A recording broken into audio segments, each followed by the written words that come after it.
Let's talk a little bit about the disagreements or the differences of opinions about a project or a performance or a choice.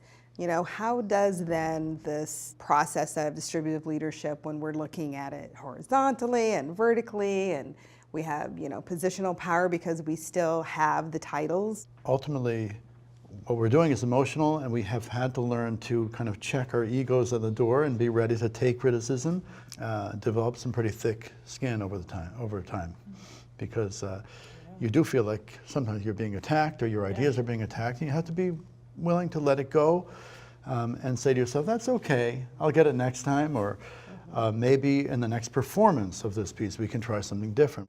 And we do hold our emotions on our sleeves at times, and sometimes it's hard, you know, when you're trying to get things done or negotiate. There's not a lot of like unanimous, like, yes, everyone signs on to this. And I think that's because there's like a foundational conflict in place, which is that there's a lot of people on staff right now who are here because of the equity, diversity, and inclusion values and believe that that should be driving things primarily. And then that is often in conflict with what is more money-making, what is more sustainable, and what I think a lot of people are like comfortable with traditionally.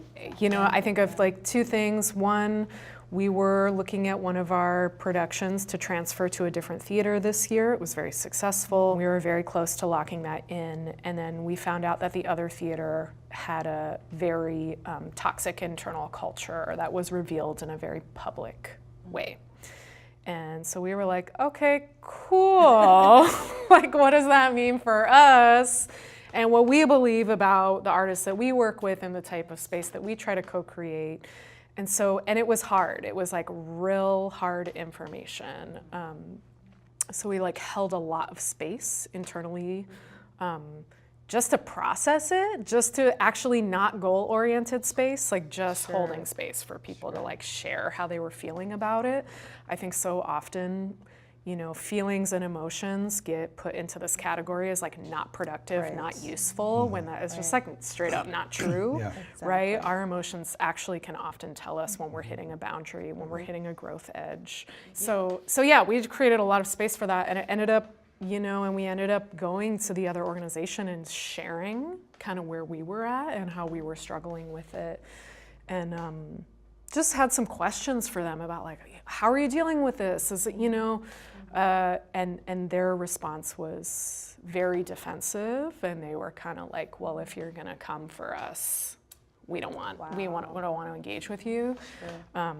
Which told us a lot. Exactly. But it was, I think, a heartbreaking decision for a couple people on staff, because they were really pushing for that project to go. Sometimes, like, the decision makes itself. But we also reached out to the artists and contractors that we were going to be working with who were not on staff at the time to bounce this off of them. So I think there was also a way of that decision kind of spreading out further than we normally would have. Like, I think we often are trying to be inclusive on staff, but not necessarily reaching further out. Well, and it was mixed, right? Now that I'm remembering this, right? We reached out to the cast of the play, and pretty much everyone was like, wow, thank you for telling us this. You know, I'm still in, right? All the cast was like, yeah, we're in it. We want to do this. So then we have this like, you know, all these artists who had this great opportunity to take a piece across the country, which like doesn't happen that often, or at least it doesn't happen for CalShakes that often.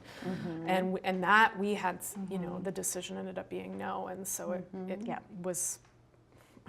Like, what's the professional language for like it sucked for those people? You know, like, and it was, you know, harmful, painful, disappointing, painful, all of the things, right, when a project gets taken from you. What's interesting about the story you just told about CalShakes is it was both conflict and a difficult decision. And for me, I often think about those as separate things.